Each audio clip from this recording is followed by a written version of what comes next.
However, when the infinite mind is thinking really, that is thinking itself, it manifests as its formless real self and not as the subtle and gross Chaitanya. परंतु ये अनंत मन या अनंत बुद्धि जब विश्व का अनुभव किए बिना स्वयं का अनुभव करती है, स्वयं का साक्षात्कार करती है, इस विश्व का अनुभव नहीं लेती है, तब वो वास्तव में ये स्थूल और सूक्ष्म चैतन्य का नहीं परंतु स्वयं का अनुभव करती है, अर्थात ईश्वर साक्षात्कार।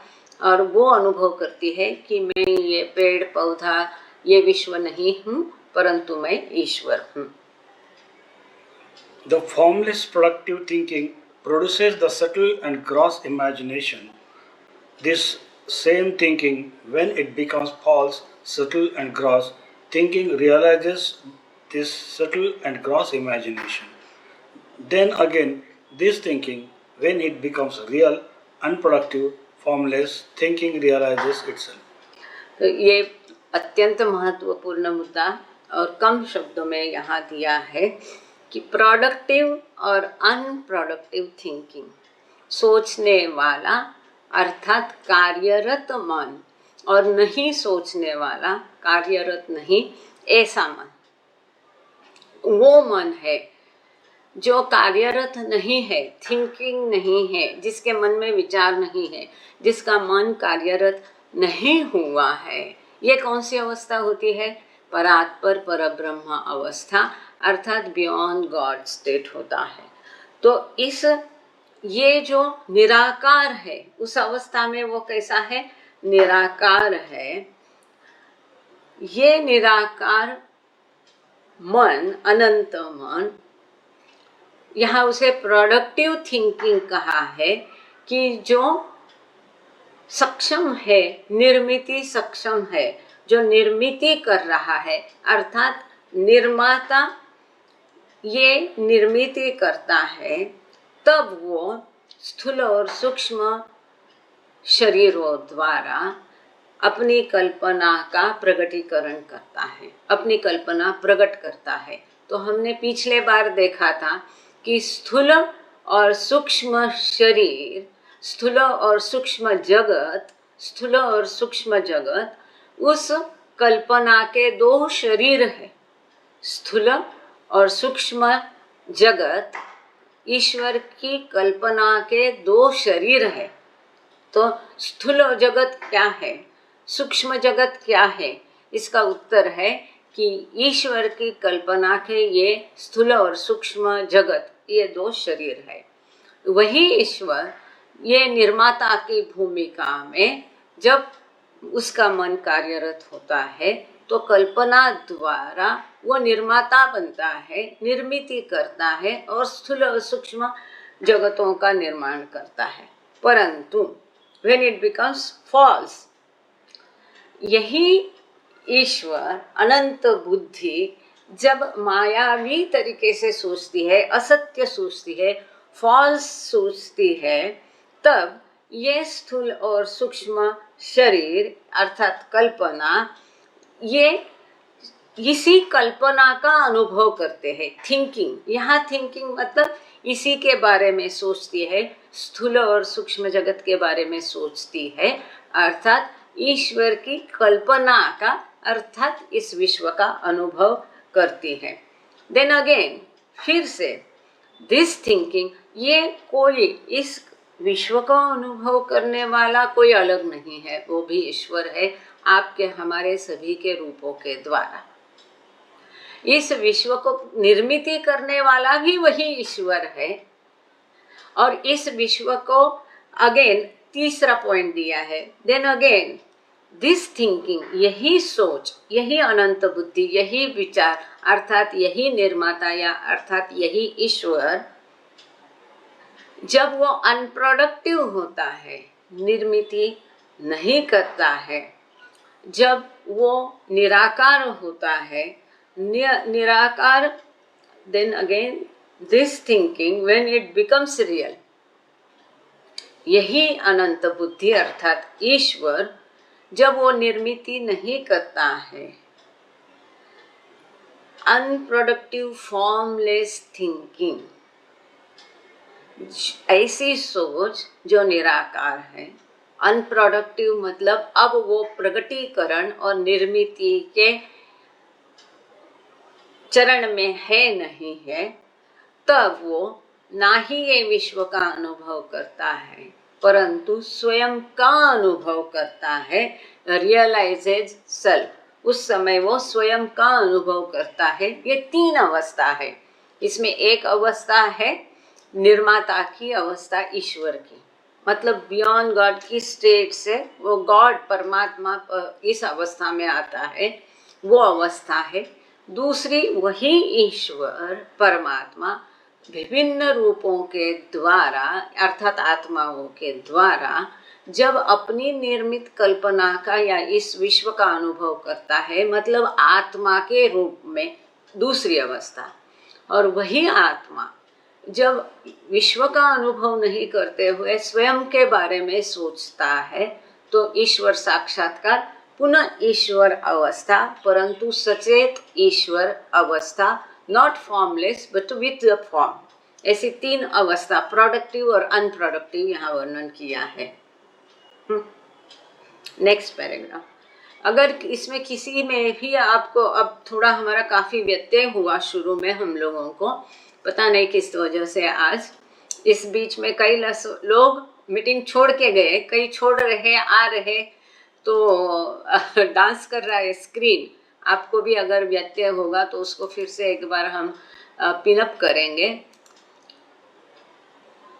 है ना। करीब करीब 10 एक लोग। ये स्थिर होना है, स्थिर बुद्धि होना है, धीरज रखेंगे तो ही। ये आध्यात्म का मार्ग इतना आसान नहीं है। आगे चलते हैं। Only in the human, अब इस पैराग्राफ में इन्फिनिट एंड फाइनाइट रियलाइजेशन, अनुभव अनंतता से और सीमितता से अनुभव। only in the human form can the infinite intelligence think the infinite imagination infinitely. केवल मनुष्य के रूप में ही अनंत बुद्धि, अनंत कल्पना का अनंतता से अनुभव कर सकती है, जैसे कि आप और हम मनुष्य है, क्योंकि उसकी चेतना पूरी पूर्ण विकसित है। बाकी रूपों में जैसे चींटी है, चींटी कितना विश्व का अनुभव करेगी, इसका विश्व छोटा होता है।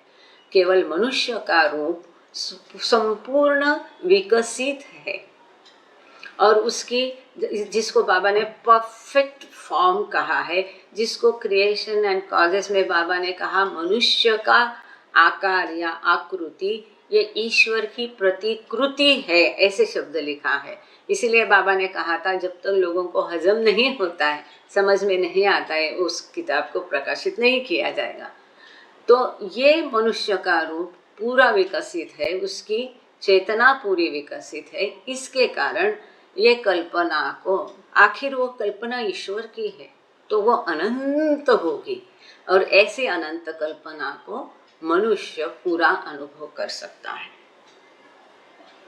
फॉर द जीव, For the Jeev or false Chaitanya or false I in the human form is the infinite false I or the infinite false thinking of the infinite intelligence.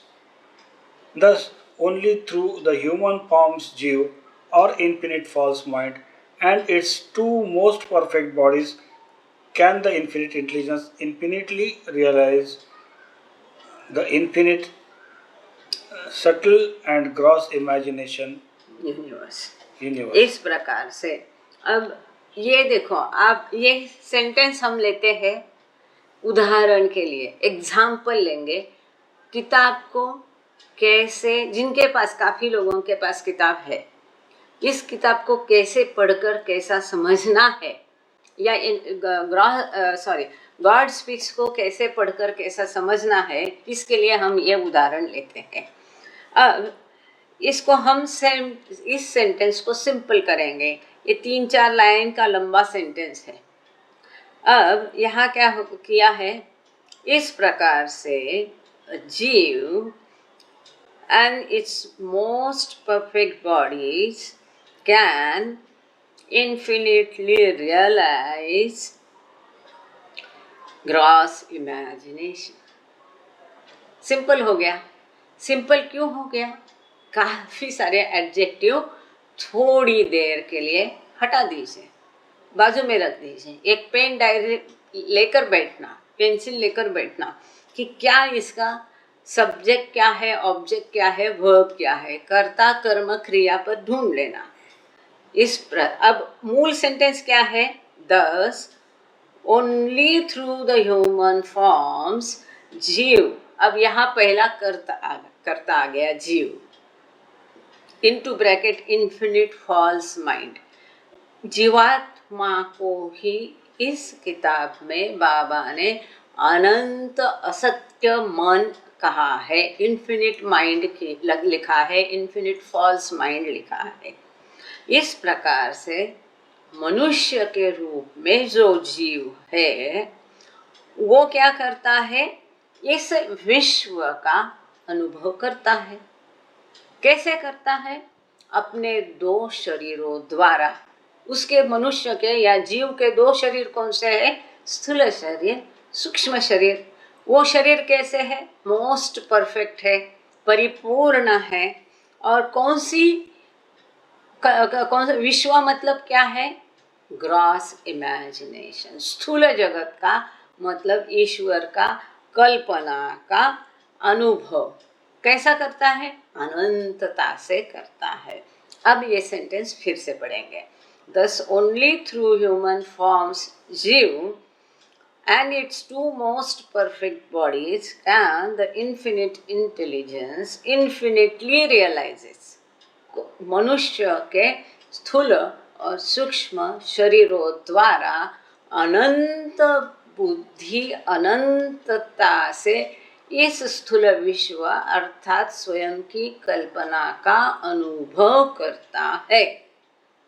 आप और हम यह अनुभव नहीं कर रहे क्योंकि आप और हम कोई है ही नहीं. हम किरदार है. असली कर्ता कौन है? वो अनंत बुद्धि अर्थात ईश्वर है. वही हमारे मुख से बोल रहा है, वही आपके कानों से सुन रहा है. यहाँ तीसरा कोई नहीं, वो एक ही है. अब ये समझ में आ गया. आगे चलते हैं.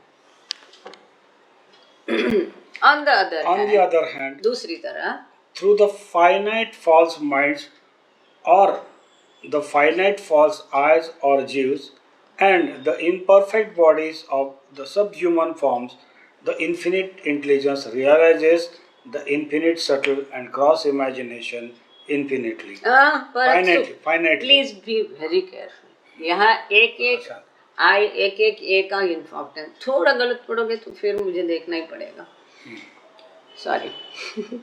दूसरी तरफ, अब मनुष्य का चूंकि रूप पूरा विकसित है, चेतना पूरी विकसित है, उसका रूप परफेक्ट है, इसलिए इन रूपों के द्वारा अनंत बुद्धि अनंतता से अपनी अनंत कल्पना का विश्व का अनुभव लेता है.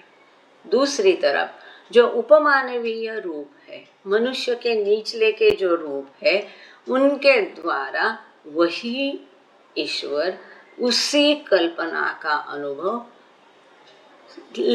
सीमितता से लेता है, मर्यादित रूप में लेता है, मर्यादित तरीके से लेता है.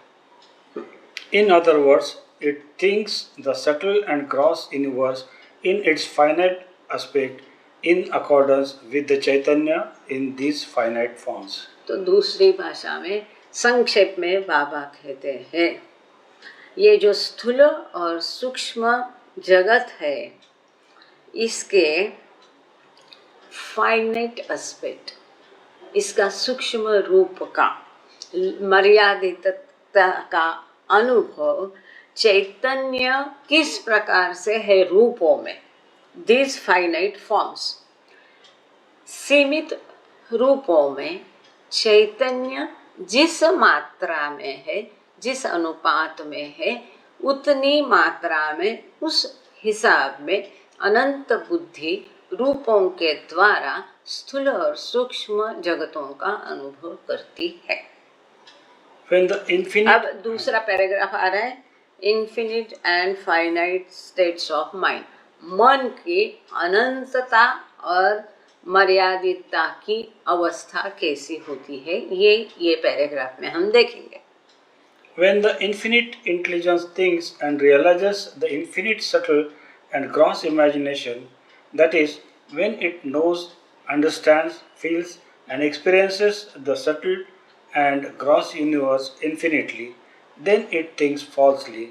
That is, it remains falsely conscious or abides in the infinite false, a state of mind.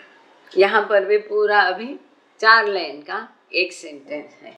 पहले अभी हम अब सबकी सहूलियत के लिए इसको पहले हम हिंदी से पढ़ेंगे और फिर उसमें कोई दुविधा रह जाती है तो इसको हम फिर एक्सप्लेन करेंगे, ठीक है, चर्चा करेंगे। एक्सप्लेन करेंगे कहने के बदले हम इसकी फिर से चर्चा करेंगे।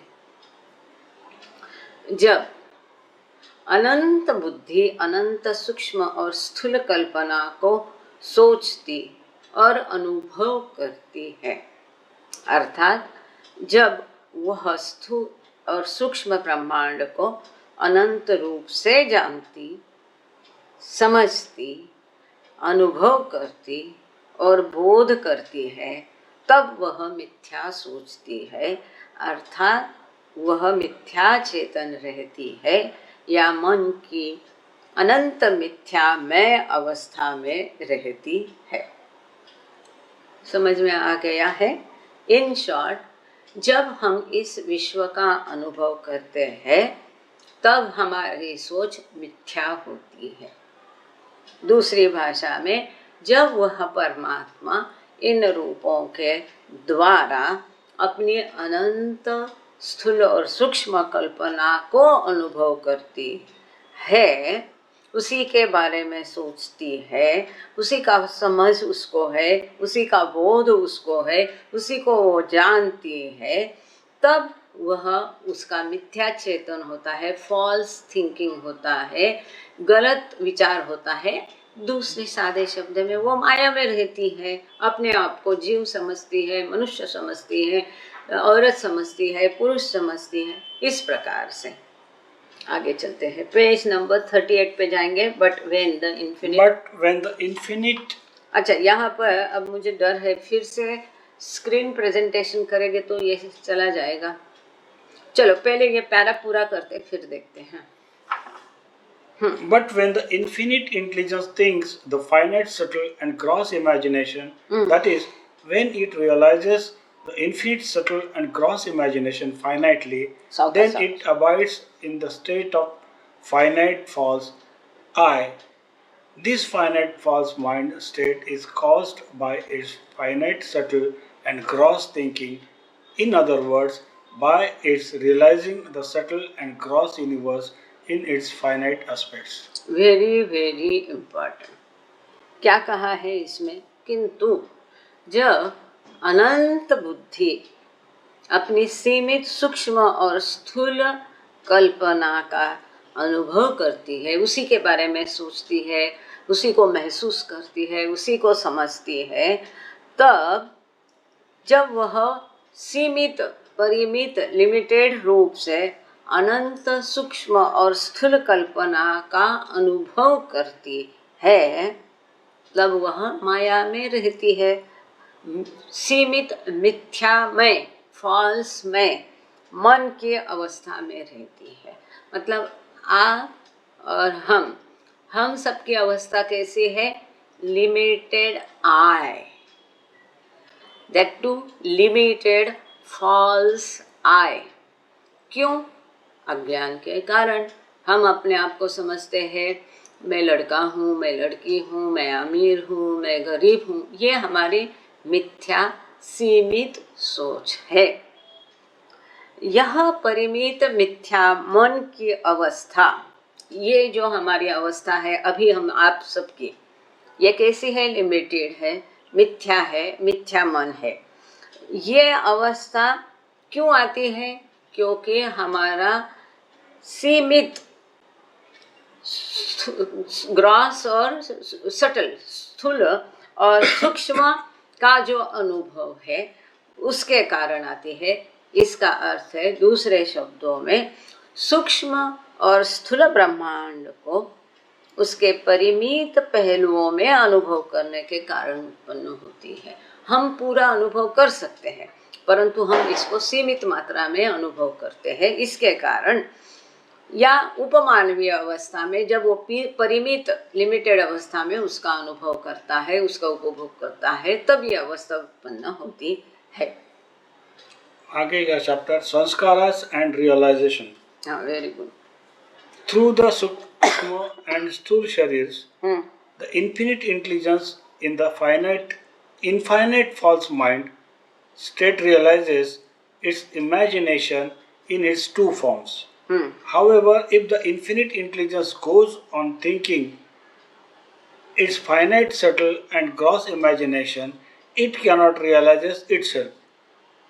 तो सूक्ष्म और स्थूल शरीरों के माध्यम से अनंत बुद्धि अर्थात ईश्वर अर्थात परमात्मा आत्मा बनकर अनंत मिथ्या अर्थात फॉल्स माइंड की अवस्था में अपनी ही निर्मित कल्पना को अर्थात इस विश्व को, स्थूल विश्व को दो रूपों में अनुभव करती है।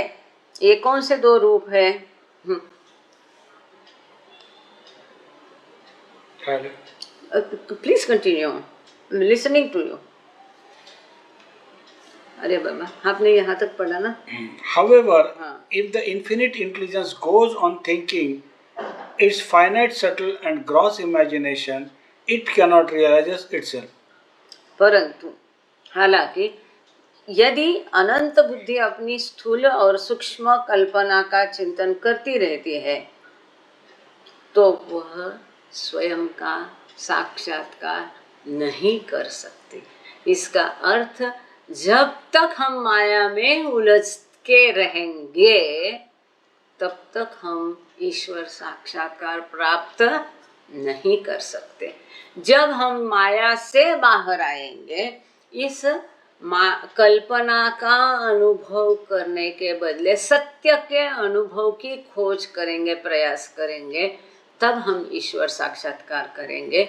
इसका अर्थ हमको माया में उलझना नहीं है, सिंपल शब्दों में।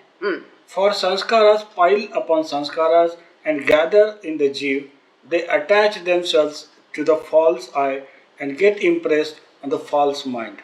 इस प्रकार से परत दर परत हमारे संस्कार एक के ऊपर एक ढेर उसका जमता जाता है और वो हमारी चिंतन को, बुद्धि को बाधित करते हैं, बराबर ना? इसलिए हमें अपना जो रियलाइजेशन है, अनुभव है, कल्पना है, चिंतन है, उसको ये संस्कारों के कारण हमारा मिथ्या चिंतन होता है। फॉल्स थिंकिंग इग्नोरेंस से संस्कारों के कारण होता है। संस्कार जन्म जन्म के एक के ऊपर ढेर जमते जाते हैं, क्योंकि संस्कारों पर संस्कार ढेर हो जाते हैं और जीव में एकत्रित हो जाते हैं। वे स्वयं को मिथ्यामय से जोड़ लेते हैं और मिथ्या मन पर अंकित हो जाते हैं। जैसे कि हमने पहले भी देखा, जो हमारा मनो शरीर का यहाँ बाबा ने बहुत कम जिक्र किया है। तो ये संस्कार ये छपते रहते हैं हमारे मनो शरीर पर, और मनो शरीर इसका गोडाउन है, स्टोर हाउस है। तो मनो शरीर में ये सारे संस्कार एकत्रित होते रहते हैं और जो हमको बाध्य करते हैं मिथ्या सोच के लिए। Then, through the subtle body, the infinite mind realizes the subtle universe, and through its gross body, the gross universe, the subtle and gross universe are themselves the infinite, subtle and gross bodies of the most finite fine imagination. फिर सूक्ष्म शरीर के माध्यम से अनंत मन, सूक्ष्म मतलब subtle body, सूक्ष्म ब्रह्मांड का और अपने स्थूल शरीर के माध्यम से स्थूल ब्रह्मांड का साक्षात्कार करता है। वास्तव में मनुष्य के रूप में ये दोनों एक हो जाते हैं, मिलकर काम करते हैं। सूक्ष्म और स्थूल ब्रह्मांड स्वयं ही अनंत सूक्ष्म कल्पना के अनंत सूक्ष्म और स्थूल शरीर है। इसको हमने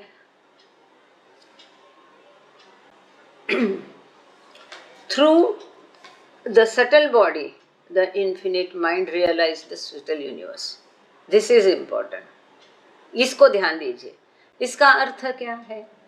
हमारे सूक्ष्म शरीर के द्वारा हम सूक्ष्म जगत का अनुभव करते हैं। समझ में आया? कितनी लोगों को ये समझ में आया बता दीजिए मुझे। आया किसी के समझ में? नंदराम जी है क्या? इसका अर्थ ये है 1 से 4 भूमिकाओं के जो साधक होते हैं। आप 60वें पेज का पूछ रहे थे नंदराम जी, इसका उत्तर आपको 39 पेज में ऑलरेडी दिया गया है। जो 1 से 4 भूमिका के साधक होते हैं वो स्थूल शरीर के बारे में सचेत नहीं होते हैं, लेकिन आज आप और हमको सूक्ष्म शरीर का भान नहीं है, लेकिन जो साधक होते हैं भूमिकाओं के, उनको सूक्ष्म जगत का ही अनुभव होता है और सूक्ष्म शरीर और सूक्ष्म जगत के बारे में वो सचेत होते हैं। इनके बारे में ये है यहाँ पर। Then through the subtle body the infinite mind realises the subtle universe. तो भले वो भूमिका में है, फिर भी भूमिका भी इस मायावी जगत का ही हिस्सा है। इसीलिए वो अपनी सूक्ष्म शरीर के द्वारा वहाँ पर सूक्ष्म जगत का ये रिपीटेशन है करके उसको अनदेखा मत करिए प्लीज। इसके बीच में एक एक मोती बाबा ने पिरोया है, उसको चुन के निकालना है। इसके जैसे हंस की जैसे वो मोती का दाना उठा लेना है। तो यहाँ ये महत्वपूर्ण है।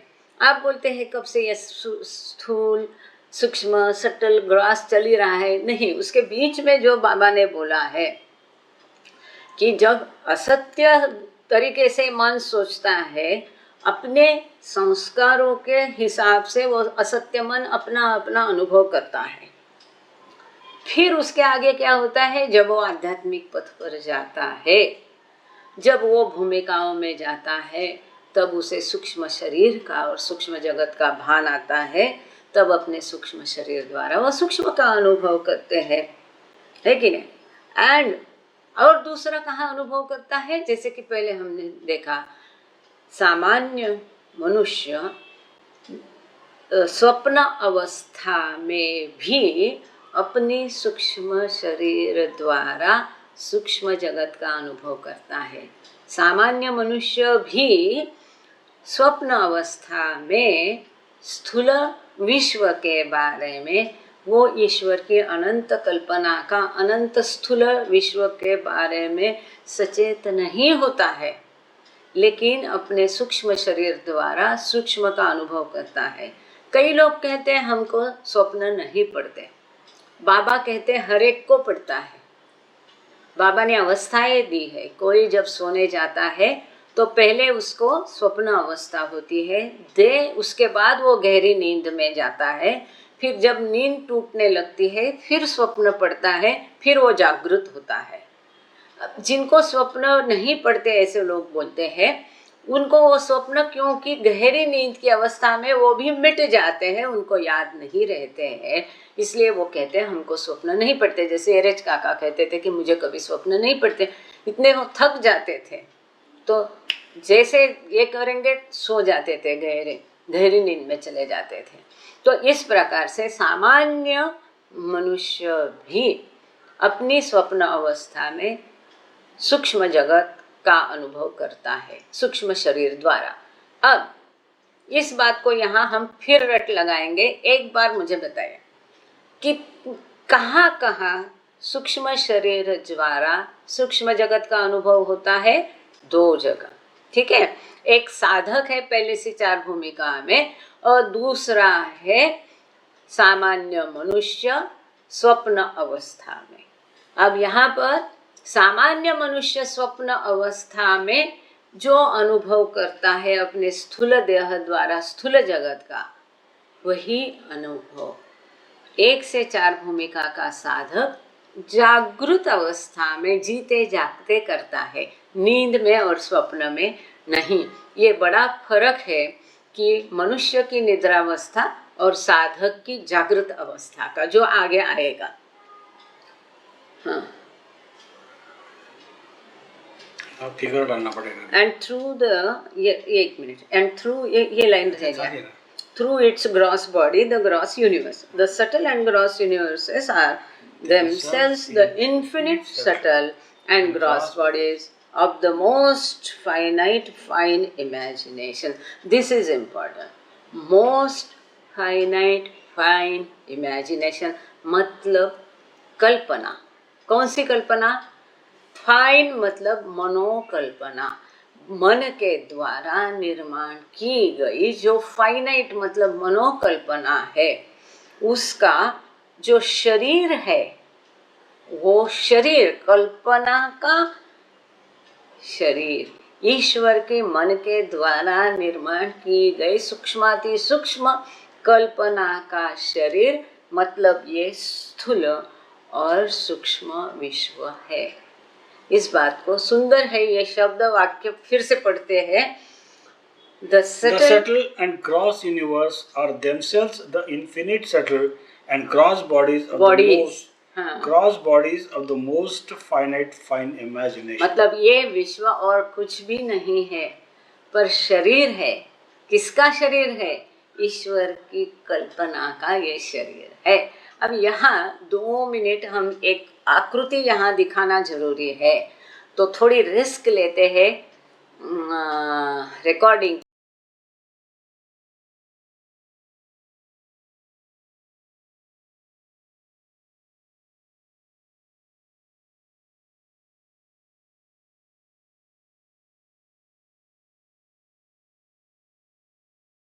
स्पष्टीकरण देना है। चलो आगे चलते हैं। आप सब लोग आकृति को देख सकते हैं? आकृति देख पा रहे? Very good, thank you Pushpa ji. आगे बढ़े। अब ये क्या है? एक्सप्लेनेशन ऑफ फिगर 4, 4 नंबर की ही आकृति जो है, ये तो आकृति देख के आपको समझ में आ गया होगा। तो ये क्या आकृति है? एक बार हाँ, देखना बहुत मुश्किल। ऊपर आप देखेंगे हमेशा की तरह आधा चांद है, मतलब क्या है? ईश्वर, हाँ, इन्फिनिट इंटेलिजेंस। अब बियॉन्ड गॉड का ये ईश्वर है, परात्पर परब्रह्म। आकृति को देखना, हाँ, आप अपने आप आपके स्क्रीन पर बड़ा भी कर सकते हैं इसको। अब यहाँ बीच में आप सेंटर में देखेंगे ओम पॉइंट है, ओम बिंदु, निर्मिति बिंदु है। और इसमें लेफ्ट में आप देखोगे तो पत्थर, धातु, वनस्पति, सांप है, कीड़े, पंछी, जलचर है, ऊंट है ना, पशु है, विविध प्रकार के मनुष्य है।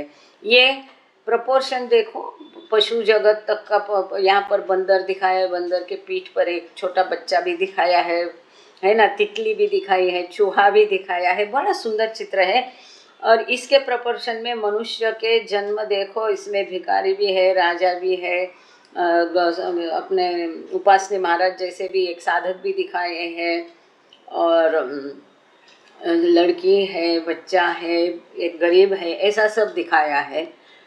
ओम बिंदु आप देखोगे, उसके ठीक नीचे आपको ABCDEF ई तक दिखाई देगा। अब इसका स्पष्टीकरण आकृति के नीचे की जो लिखा है, की इसमें दिखाई देगा। ए मतलब धातु, पाषाण रूप है, बी मतलब धातु रूप है, सी मतलब वनस्पति रूप है, डी मतलब पशु रूप है, ई मतलब मनुष्य रूप है। और इसके ठीक नीचे मतलब ये डिसेंडिंग जिसको है, नीचे आने की स्थिति है। अब इसके ऊपर असेंडिंग, वापस ऊपर जाना पड़ता है आत्मा को परमात्मा बनने के लिए। तो फर्स्ट प्लेन, सेकंड प्लेन, पहली भूमिका, दूसरी भूमिका, तीसरी भूमिका। यहाँ पर देखो, यहाँ ये मैं एरो से दिखा रही है, ये पहली भूमिका, ये दूसरी भूमिका, ये तीसरी, चौथी, पांचवी, छठवीं, है ना।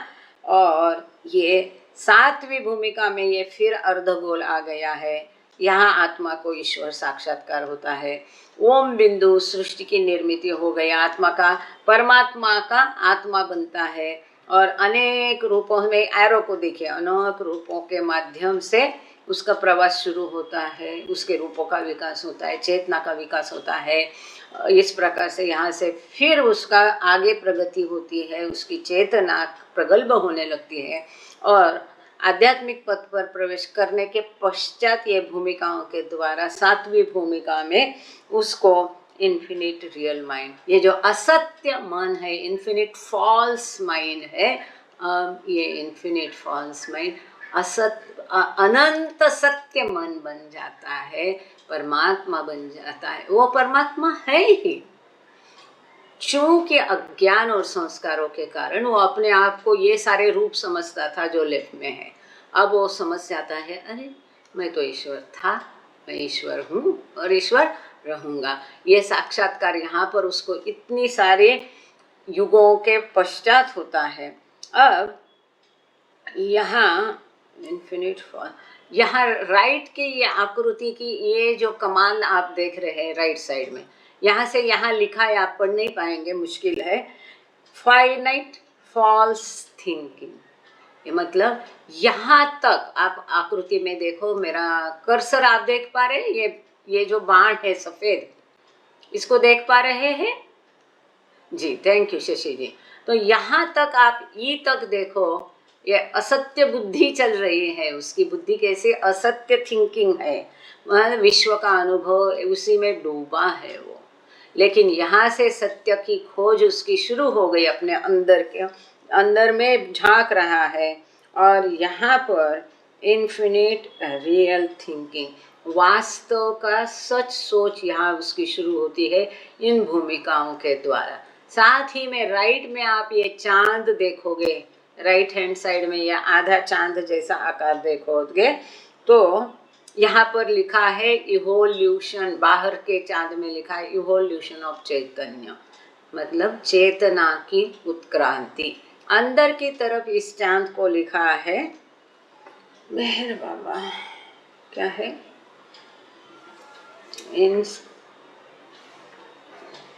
पढ़ो ये क्या लिखा है, इंस्टिंक्ट। हाँ, यहाँ पर जो हमने देखा कि अनलिमिटेड अवेयरनेस और वर्चुअली,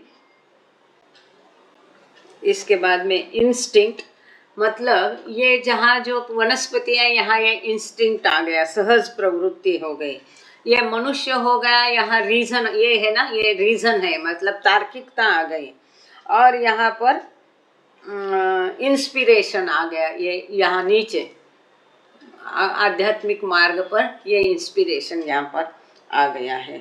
यहाँ पर दिया है उन्होंने ब्लू में जो लिखा है infinite intelligence in the beyond state, ये जो ऊपर का आधा गोल है पराग पर ब्रह्म अवस्था है, और पर्पल जो है इन्फिनिट रियल माइंड और सत्पुरुष अवस्था, ये जो है यहाँ पर उसने सत्य की प्राप्ति, वो प्राप्त करना क्या है, वो सत्य है ही, लेकिन उसका साक्षात्कार अर्थात अनुभव उसको हो गया। अब किताब में जो इसका स्पष्टीकरण है वो पढ़ के फिर हम आगे जाएंगे, क्योंकि इसको हमने ऑलरेडी एक्सप्लेन किया है। तो किताब से हम इंग्लिश पढ़ेंगे पूरा पैराग्राफ, इसके पश्चात उसको मैं हिंदी में पढ़ देती हूँ। यदि आप में से कोई हिंदी में पढ़ना चाहता है तो most welcome. Meher Baba. Figure 4 on the left illustrates sanskaras giving rise to the forms of thinking in the evolution of thinking and chaitanya. Thinking and chaitanya originate in the original beyond state of the infinite intelligence and from there progress through the various kingdoms of evolution to the infinite state in human form. That is, after this, the gradual thinning and elimination of these sanskaras attends thinning of the sanskara, संस्कारा दुबले हो रहे हैं, पतले हो रहे हैं। हाँ, thinning and elimination of these sanskaras attends the progress of thinking toward the infinite real mind state. In all the stages of its journey between the original and self-realized states, the individual thinking is engaged in realizing the universe states, various states of the infinite imagination. तो इसको हम हिंदी में पढ़ लेते हैं। By और चित्र 4, चिंतन और चैतन्य, थिंकिंग और चैतन्य, चेतना के विकास में चेतना के रूपों को जन्म देने वाले संस्कारों को दर्शाता है। चेतना का विकास कैसा होता है, कौन से रूपों के द्वारा, रूपों का विकास कैसा होता है, चेतना का विकास कैसा होता है, ये चार्ट दिखाता है। चिंतन और चैतन्य, थिंकिंग और चेतना की उत्पत्ति, अनंत। ये देखो, थिंकिंग आपको गॉड स्पीक्स में कहीं भी दिखाई नहीं देगा। तो इन अ वे गॉड स्पीक्स अगर समझ में नहीं आती है तो वहाँ थिंकिंग थोड़ा बीच में डालोगे तो शायद समझ। सोच है, मन है, चिंतन है, मतलब मन कार्यरत है, मन का कार्य चल रहा है, इसलिए ये सब होता है। तो मन के सोचने के कारण और चेतना के विकास के कारण ये अनंत बुद्धि, मतलब ईश्वर की मूल परे अवस्था में, ये जो बियॉन्ड गॉड स्टेट है, इसमें ये सारा विश्व जितना हम लेफ्ट में देख रहे हैं, ये और ये भूमिकाएं और ये सभी कुछ इस बियॉन्ड गॉड स्टेट में सम्मिलित है, समाविष्ट है, इसके बाहर कुछ भी नहीं है। तो इसके मूल जो ईश्वर की अवस्था, बियॉन्ड गॉड स्टेट, परात्पर परब्रह्म अवस्था में ये रूप भी है, चेतना भी है, थिंकिंग भी है, फॉल्स माइंड भी है, रियल माइंड भी है, आध्यात्मिक पथ भी है, भूमिका भी है, माया भी है, कल्पना भी है, स्थूल जगत है, सूक्ष्म जगत है, मनोजगत, सब कुछ है। बियॉन्ड गॉड स्टेट में कुछ नहीं, ऐसा नहीं, सब कुछ उसी में है। तभी तो ये छोटे बिंदु से, उत्पत्ति बिंदु या ओम पॉइंट से ये सारा बाहर आता है, जहाँ से उत्क्रांति के विभिन्न जगत ACD से होते हुए मानव रूप में अनंत अवस्था तक प्रगति होती है। इसके बाद इन संस्कारों को क्रमिक दुर्बल और नाश चेतना की अनंत वास्तविक सतमन अवस्था की ओर प्रगति में सहायक होता है। जब ये संस्कार दुर्बल होने लगते हैं या इस 1 से 7 भूमिकाओं में आध्यात्मिक पथ पर जब हो जाता है संस्कार, यहाँ पर आप संस्कार देखोगे तो एक बहुत बारीकाई से यहाँ दिखाए, पर देखने की कोशिश करना। ऊपर आप देखोगे यहाँ तक, पहली अवस्था तक आप देखोगे तो ये जो डॉट डॉट डॉट डॉट बिंदु दिए हैं नीले, ये बहुत घने हैं। इसके बाद में ये फेड हो जाते हैं, ये दुबले हो जाते हैं, मतलब यहाँ संस्कार घटना शुरू हो गया। अंत में आप देखोगे तो यहाँ बिल्कुल ही डॉट नहीं है, संस्कार विरहित अवस्था है। तो क्रमशः इन अवस्थाओं के द्वारा संस्कार दुर्बल होते जाते हैं, घटते जाते हैं, उनका नाश हो जाता है। तब वास्तविक या सतमन या सत्य को अनुभव कर सकते हैं। मूल और आत्म साक्षात्कार अवस्थाओं के बीच, अब ये जो मूल अवस्था मतलब परात्पर परब्रह्म अवस्था, ऊपर का अर्धगोल और नीचे का अर्धगोल, इन दोनों के बीच में जितने भी उत्क्रांति के अवस्थाएं है, स्तर है, इसके बीच में यह अनंत बुद्धि अब पर्सनल बन जाती, इंडिविजुअल बन जाती है। वैयक्तिक चिंतन, वैयक्तिक अनुभव, वैयक्तिक सब कुछ हो जाता है। वास्तव में यही पते की बात है, सभी यहाँ से लेके यहाँ तक सभी रूपों में, सभी जीवों में वही ईश्वर है। लेकिन इन उत्क्रांति और प्रगति की अवस्थाओं में वो वैयक्तिक बन जाता है, इंडिविजुअल माइंड बन जाता है ना। ये मजे की बात है वही अनंत बुद्धि, लेकिन रूपों के द्वारा जब वो प्रगति करता है तब वो वैयक्तिक चिंतन, वैयक्तिक थिंकिंग, वैयक्तिक चेतना, इंडिविजुअलाइज कॉन्शियसनेस होता है।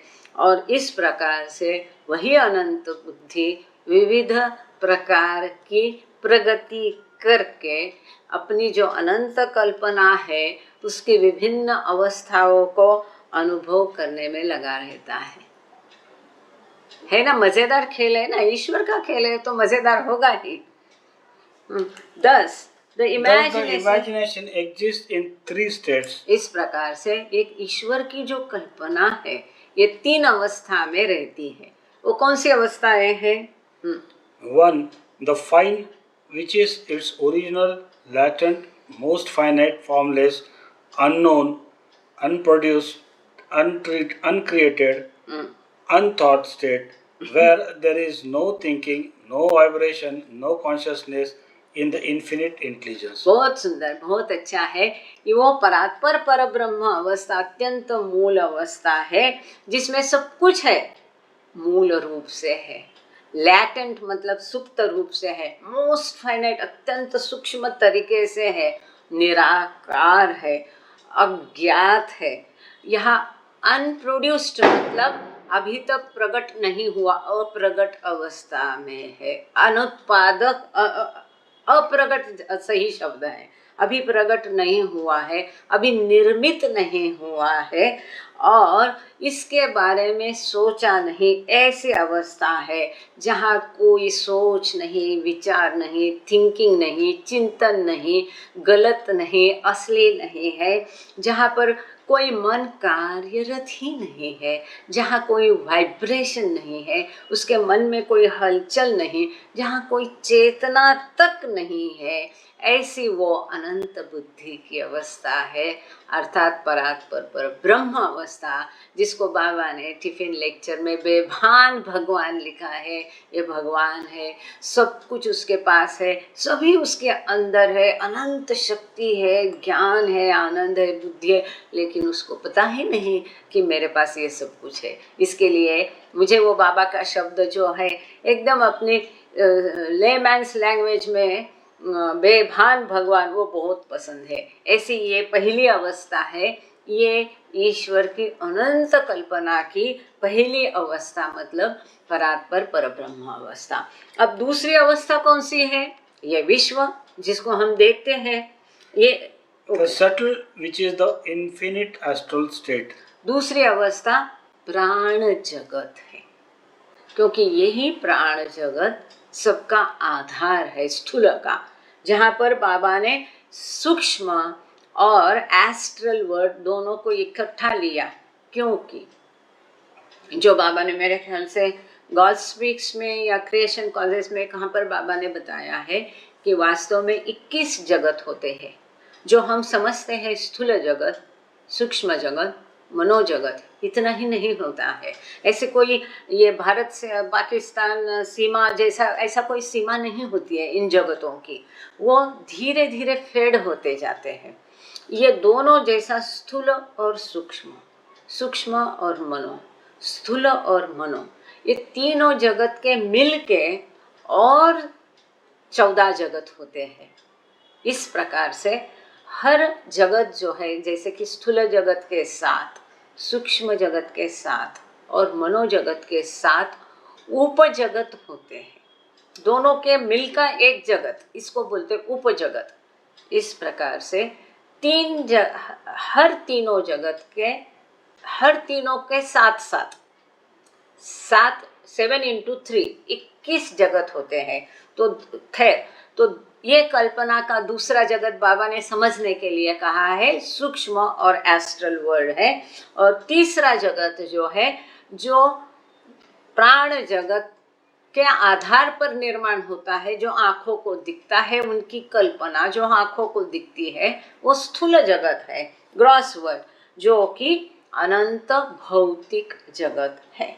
अब हम चलते हैं पेज नंबर 40 पर। अब ये आकृति का कार्य हो गया, तो यहाँ पर एक सुंदर स्लाइड हम देखेंगे। अभी जो हमने डिस्कस किया वो स्लाइड में सुंदर तरीके से बताया गया है। तो 2 मिनट में थोड़ी रिस्क लेते हैं और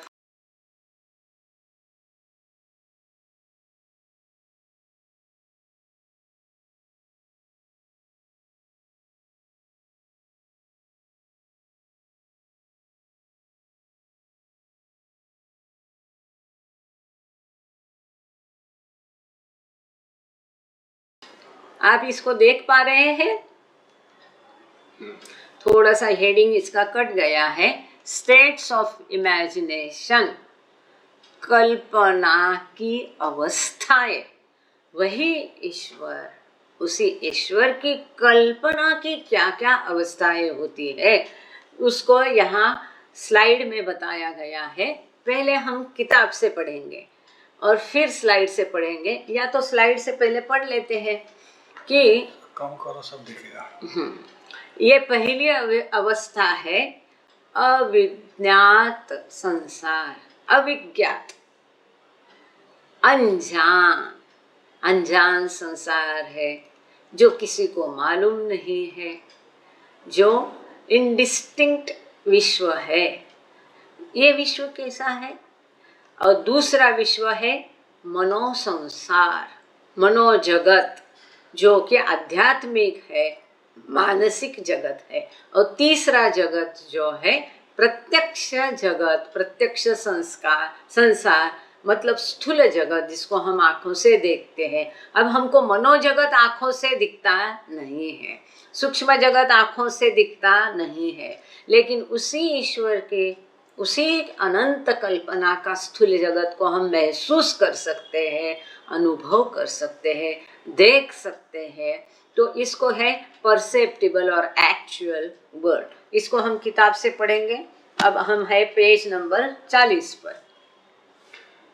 These three states of imagination correspond to the three universes which in Hindu mystic traditions are called first। ये ईश्वर की कल्पना के 3 अवस्था हम देख रहे हैं।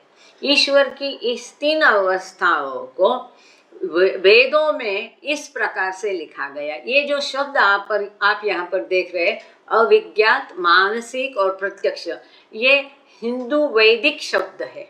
ये ईश्वर की कल्पना के 3 जगतों को हिंदू वेदांत में किस प्रकार लिखा है, ये बाबा ने लिखा यहाँ पर।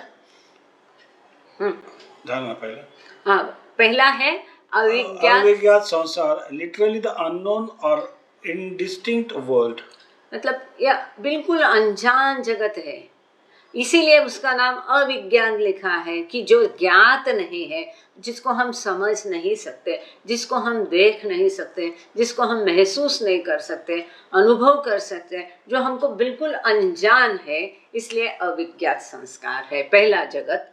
दूसरा मानसिक संसार, लिटरली द स्पिरिचुअल और मेंटल वर्ल्ड। दूसरा है मनोजगत, तो ये बिल्कुल आध्यात्मिक है, मानसिक जगत है, मनोजगत है। तीसरा प्रत्यक्ष संसार, लिटरली द परसेप्टिबल और एक्चुअल वर्ल्ड। और तीसरा है प्रत्यक्ष, मतलब ये भौतिक जगत, जो कि वास्तविक जगत हम कह सकते हैं हमारी दृष्टि से, जिसको हम महसूस कर सकते, देख सकते हैं, अनुभव कर सकते हैं। अब ये हर विश्व की खासियत क्या है, ये नीचे दी गई है। और इसका अर्थ, इस ईश्वर की कल्पना की जो पहली अवस्था है, उसकी खासियत क्या, ईश्वर की कल्पना का जो दूसरा जगत है, अवस्था है, मानसिक जगत, उसकी खासियत क्या, वो देखेंगे। The first अविज्ञात संसार is the most fine imagination or the unthought imagination, the unknown or unproduced universe। तो ईश्वर की कल्पना की जो पहली अवस्था है, जिसको अनजान जगत है, वो कैसा है, सूक्ष्माति सूक्ष्म है। फाइन इमेजिनेशन मतलब मनोकल्पना है, अभी उसमें मन में कल्पना है। फाइन मतलब मनोकल्पना है, या तो उसको हम कह सकते हैं जिसके बारे में हमने सोचा नहीं है, ऐसी वो कल्पना है, अनजान कल्पना है। या तो उसको हम कह सकते हैं कि जो अभी अनप्रोड्यूस्ड है, अनिर्मित अवस्था में ये कल्पना है, अनिर्मित विश्व है। उसी ईश्वर की कल्पना की ये पहली अवस्था है जो अभी अनिर्मित अवस्था में विश्व है। मतलब माता के उदर में अगर भ्रूण होता है तो वो डेवलप होने पहले का बीज की ये अवस्था आप समझ सकते हैं, सिंपल भाषा में चलेगा। कुछ भी नहीं आ रहा है, ना ऐसा आ रहा है ना ऐसा आ रहा है। ओके, आगे second. The second, Manasik Sansar, is the infinite subtle universe or the astral universe with its all divisions or the infinite subtle imagination. अब ईश्वर की कल्पना की दूसरी अवस्था कैसी है?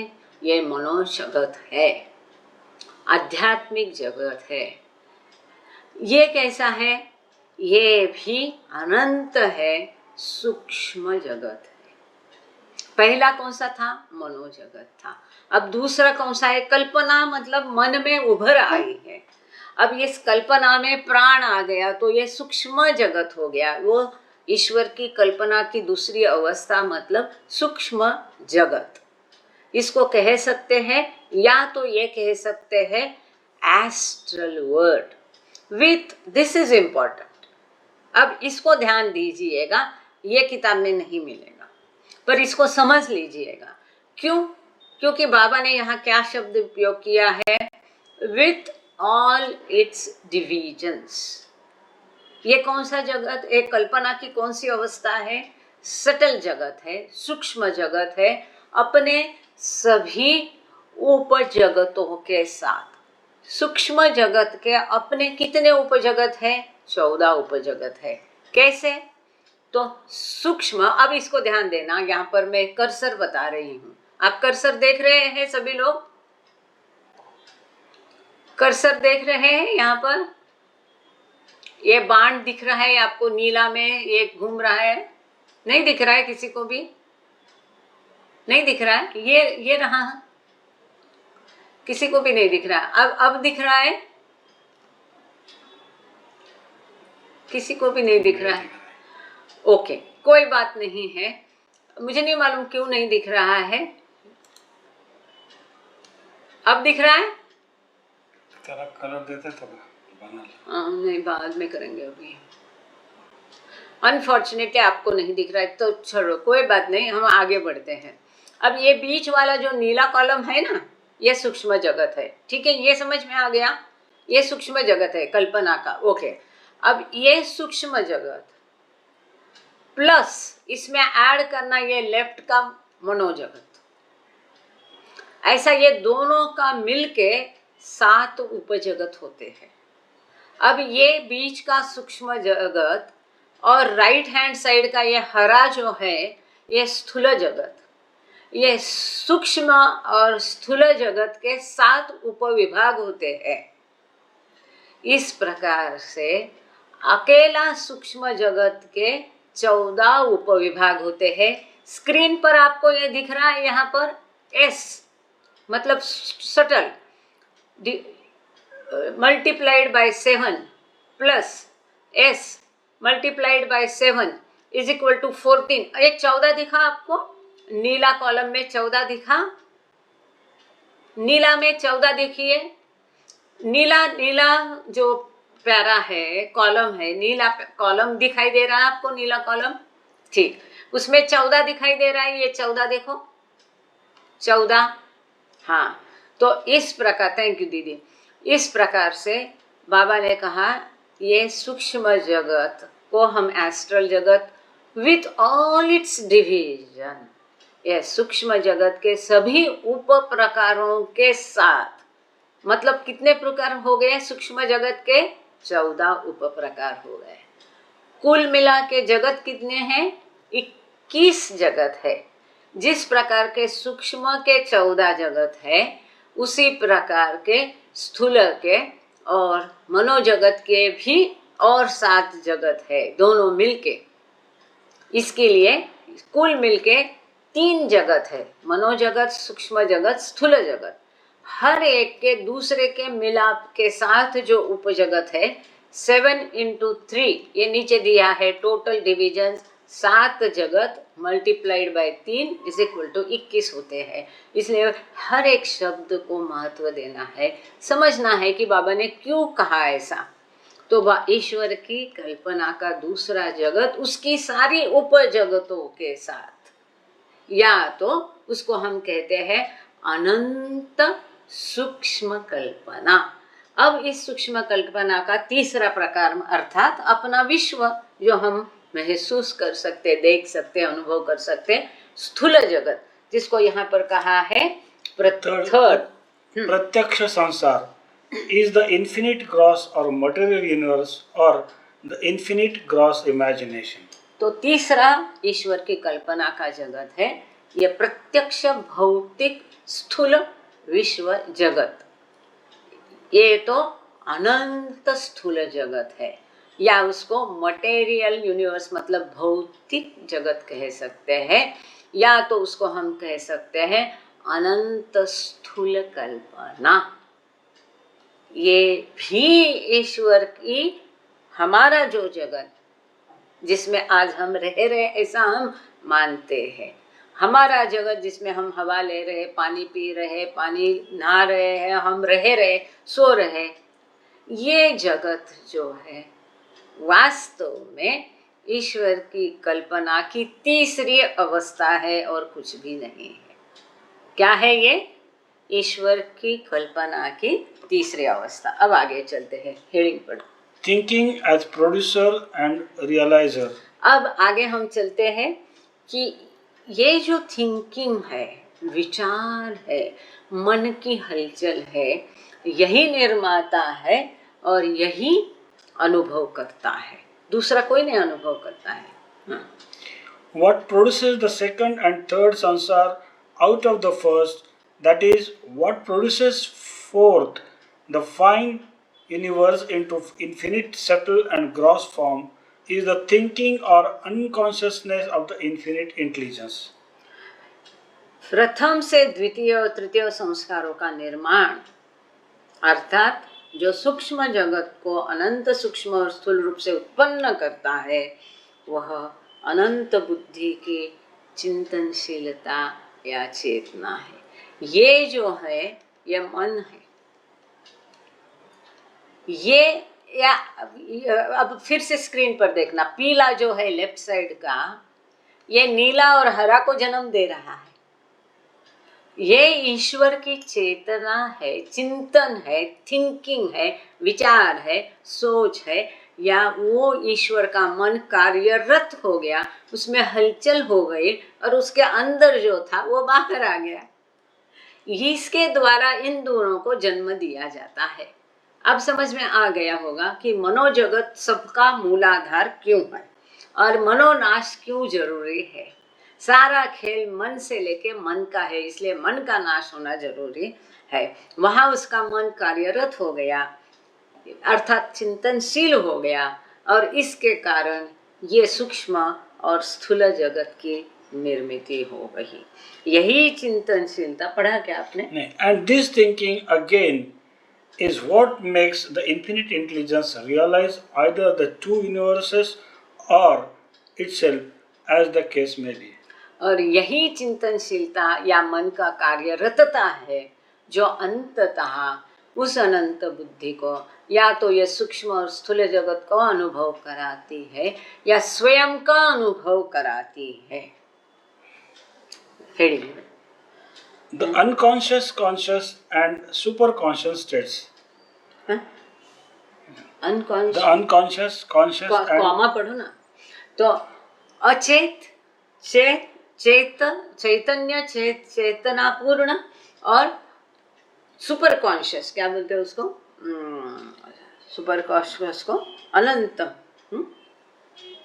सुप्रीम चेतना की अवस्था, इसके बारे में आप पढ़ेंगे। हाँ, पढ़िए।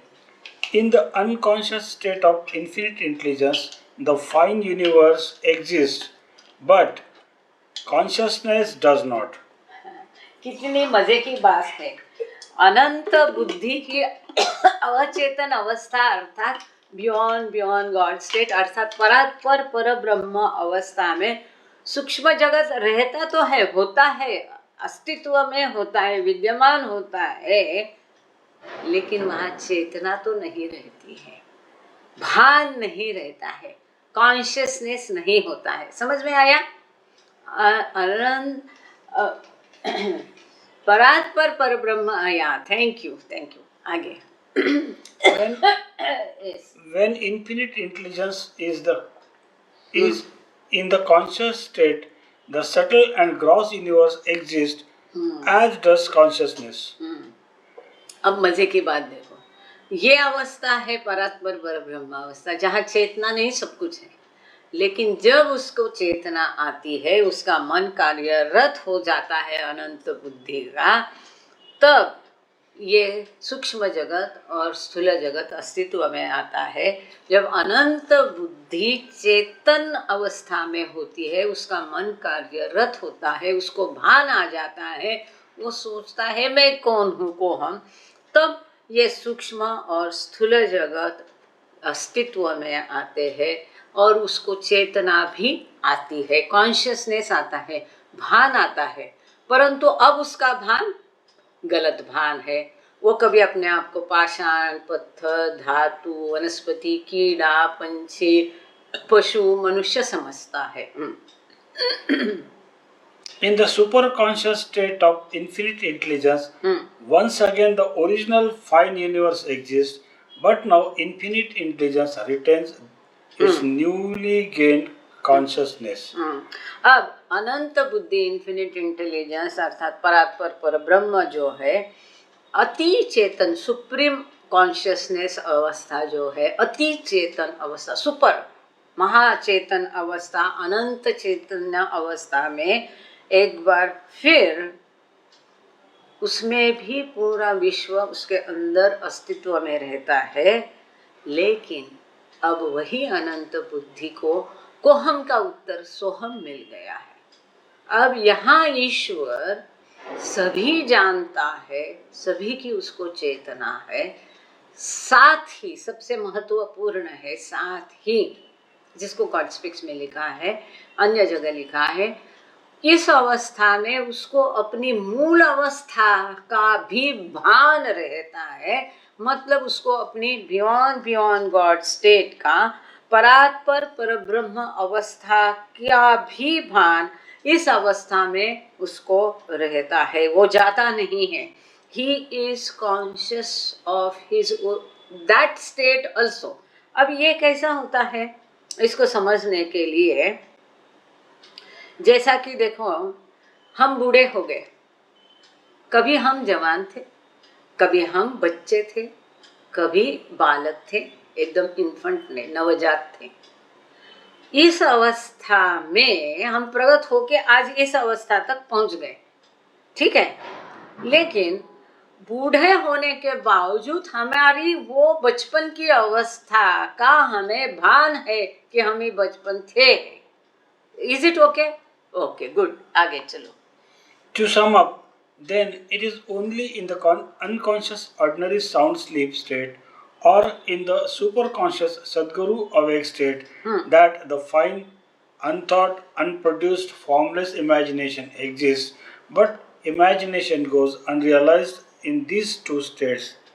संक्षेप में, केवल अचेतन साधारण सुषुप्ति अवस्था में या अति चेतन सद्गुरु की जागृत अवस्था में ही सूक्ष्म अविचारित अनिर्मित निराकार कल्पना विद्यमान रहती है, परंतु इन दोनों अवस्था में कल्पना अवास्तविक हो जाती है, ट्रू नहीं होती है, सही नहीं होती है, सत्य नहीं होती है, गलत होती है।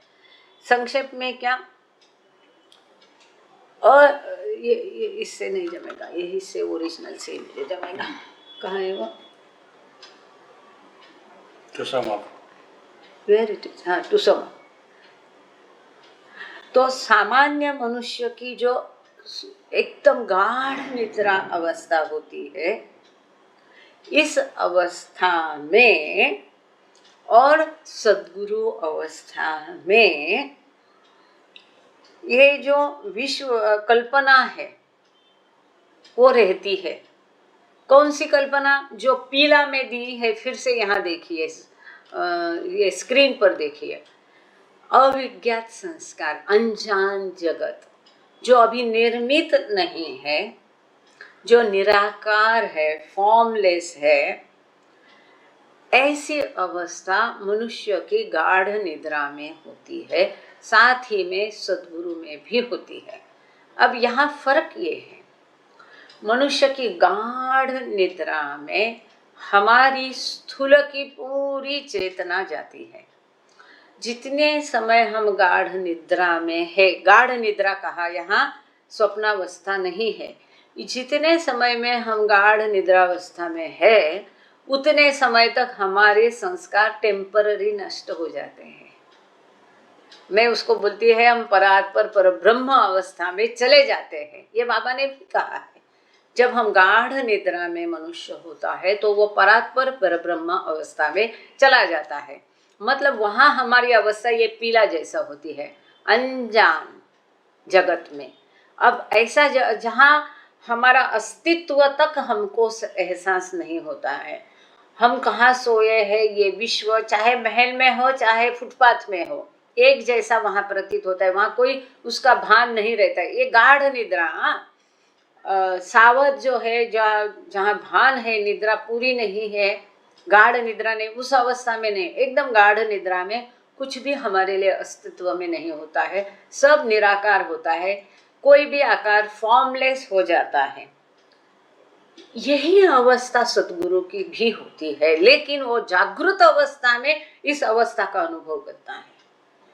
इससे अगर आप सद्गुरु बनोगे तो आप विश्व को कैसा महसूस करोगे? हम जैसे निद्रा में होते हैं, वो सद्गुरु को तीनों जगतों का भान है, लेकिन हम जिस प्रकार से निद्रावस्था में हमारे लिए कुछ भी अस्तित्व में नहीं होता है, वो कल्पना को कल्पना ही समझता है, सत्य समझता नहीं। ये महत्वपूर्ण फर्क है। सद्गुरु उसको कल्पना ही समझता है, और जो मनुष्य है इस कल्पना को जागृत अवस्था में सत्य समझता है, और निद्रा अवस्था में कुछ भी नहीं उसके लिए रहता है, अस्तित्व में ही नहीं रहता है, नथिंगनेस होता है। ये नथिंगनेस सद्गुरु का जागृत अवस्था में होता है।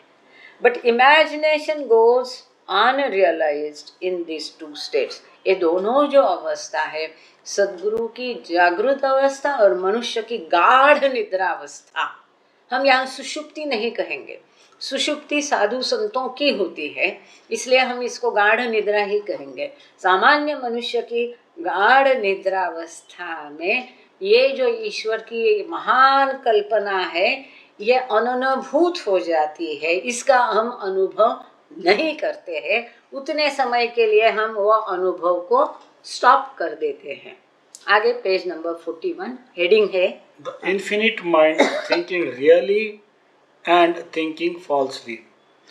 The infinite intelligence, when thinking itself, is in the real I state, and when thinking the imagination is in the false I state. In either case, whether it is thinking itself or thinking the imagination, in both these thinking states, the infinite mind, which is the thinking infinite intelligence, itself remains the same. The difference lies only in its thinking aspect, as to whether it is thinking really or falsely. Thus, real thinking is equal to real I, false thinking is equal to false I. सुंदर। तो अनंत बुद्धि जब स्वयं का साक्षात्कार करती है, अपने आप को अनुभव करती है, अपने आप को महसूस करती है, अपने आप को समझती है कि मैं ये शरीर नहीं हूँ, तो यह सत्य का अनुभव है, वास्तव का अनुभव है, सत अवस्था में वो होता है, सत्य की अवस्था होता है। अब वह जीवात्मा नहीं परंतु परमात्मा है, और तब इस कल्पना का अनुभव वो कल्पना करके करता है, सत्य करके नहीं। आज हम इस विश्व को सत्य समझते हैं, लेकिन जब हम ईश्वर साक्षात्कार प्राप्त करेंगे तब हम इस कल्पना को समझेंगे ये कल्पना है। जैसे जागृत होने के बाद अगर रात के नींद स्वप्न को हम याद करते हैं तो हमें समझता है अरे वो तो स्वप्न था। इसी प्रकार से जब ये अज्ञान हमारा दूर हो जाएगा, मन का नाश हो जाएगा, संस्कार मिट जाएंगे, तब हमारे अंदर के रियल सत्य को, हमारे मूल स्वयं को अर्थात परमात्मा का हमें भान आएगा कि अरे मैं तो परमात्मा हूँ। अब तक जो मैं समझ रहा था वो कल्पना थी, भास था, भ्रम था। इसीलिए एवरीथिंग एंड नथिंग में सुंदर चैप्टर है, जर्निंग विदाउट जर्नी। आत्मा कहीं जाता नहीं आता नहीं है। जैसे नींद में इतना सारा भ्रमण करके वापस वो नींद बिस्तर पर ही होता है, इसी प्रकार ये ईश्वर कहीं जाता आता नहीं। और जब उसको भान आता है तो उसको मालूम पड़ता है अरे मैं तो ईश्वर था, हूँ, रहूँगा। ये सारे जब उसको अपने जन्म और ये सब बचपना याद आता है तो वो कहता है अरे मैं तो कहीं गया नहीं, कहीं आया नहीं, मैं तो जहाँ था वहाँ पर हूँ। ऐसा ये अनुभव उस समय करता है जब सत का अनुभव उसको होता है। कई लोग पूछते हैं कि ईश्वर साक्षात्कार के बाद क्या प्रतीत होता है, ऐसा फील होता है उसको। दोनों जो स्थिति है, दोनों स्थितियों में चाहे वो स्वयं का अनुभव कर रहे हो या कल्पना का अनुभव कर रहे, कौन? अनंत बुद्धि मनुष्य के रूप में जब स्वयं का अनुभव करती है तो हम उसको ईश्वर साक्षात्कार कहेंगे। जब उसकी स्वयं की निर्मित कल्पना इस विश्व का अनुभव करती है तो हम ये दुनियादारी में माया का अनुभव कहेंगे। दोनों चिंतन जो है, दोनों अनुभव है, ये अवस्थाओं में अनंत मन मतलब आत्मा या अनंत बुद्धि इस रूप में, जो कि चिंतनशील अनंत बुद्धि, सोचने वाली कार्यरत मन या चेतना जो है एक समान ही होती है। वहां भी पूरी विकसित है, यहाँ भी पूरी विकसित है। फिर चेतना में फर्क क्या है? मनुष्य की चेतना संस्कारित चेतना है और आत्म साक्षात्कार या ईश्वर साक्षात्कारिक व्यक्ति की चेतना जो है वो अमर्याद संस्कार विरहित चेतना है। फर्क ये है। ये दोनों अवस्थाओं में अनंत मन जो कि चिंतनशील अनंत बुद्धि है एक समान रहता है। अंतर केवल उसके चिंतनशील पहलू में है कि वह वास्तव का अनुभव कर रहा है या मिथ्या का। यहाँ बाबा ने सुंदर तरीके से दिया है। कई लोग पूछते हैं कि वो विकसित चेतना हो गई फिर उसका क्या हो गया, है ना, कि और विकास क्या करना है। तो यहाँ पर मनुष्य की चेतना भी पूरी विकसित है और सद्गुरु या ईश्वर साक्षात्कारिक व्यक्ति की चेतना भी पूरी विकसित है। फर्क ये है मनुष्य अभी तक असत्य का, भास का, कल्पना का, माया का ही अनुभव कर रहा है। जिस दिन वो माया का अनुभव करना बंद कर देगा, हमारी सिंपल भाषा में, उस दिन उसको साक्षात्कार प्राप्त हो जाएगा। फिर उसमें और इसमें फर्क नहीं रहेगा। तो फर्क, दोनों की चेतना समान है। फर्क कहाँ है? सोचने में फर्क है, अनुभव में फर्क है। वो सत का, स्वयं का, वास्तव का, ईश्वर का अनुभव करता है और हम जो सामान्य मनुष्य है असत का, कल्पना का, माया का, मिथ्या का अनुभव करते हैं। मिथ्या सोच हमारी है, उसकी असली सत्य की सोच है। यही है, इसीलिए बाबा ने इस चैप्टर को कंक्लूड किया, रियल थिंकिंग, सत्य की सोच, वास्तविक सोच, वास्तविक सत बुद्धि जिसको हम कहते हैं, इसलिए वो इसका is equal to real I, सत्यमय, स्वयंभूमय, असलीमय मतलब ईश्वर। और फॉल्स थिंकिंग, असत्य सोच, गलत की सोच या मायावी सोच is equal to false I, false I. मायावी सोच मतलब गलतमय, झूठा अहम, झूठा अहंकार। वो असली मय है, हमारा झूठा मय है। तो यहाँ पर ये जो सीरीज 2 थी, हमारी प्रथम थी इस किताब में। बाबा की दया से, आपकी सबकी अनुकृपा, अनुग्रह से ये पूरी हो गई। Thank you Baba, thank you all of you इसको जुड़ने के लिए। अब हम क्या करेंगे, ये या तो हम तुरंत हमारा आगे का सेशन के लिए चलते हैं, या तो जैसा कई लोग चाहते हैं कि इसमें हम थोड़ा सा इसको इसके ऊपर भाष्य करें कि हमने इसमें क्या क्या पढ़ा। इसका चैप्टर का नाम है थिंकिंग एंड इवोल्यूशन, मतलब सोच, चेतना और उत्क्रांति।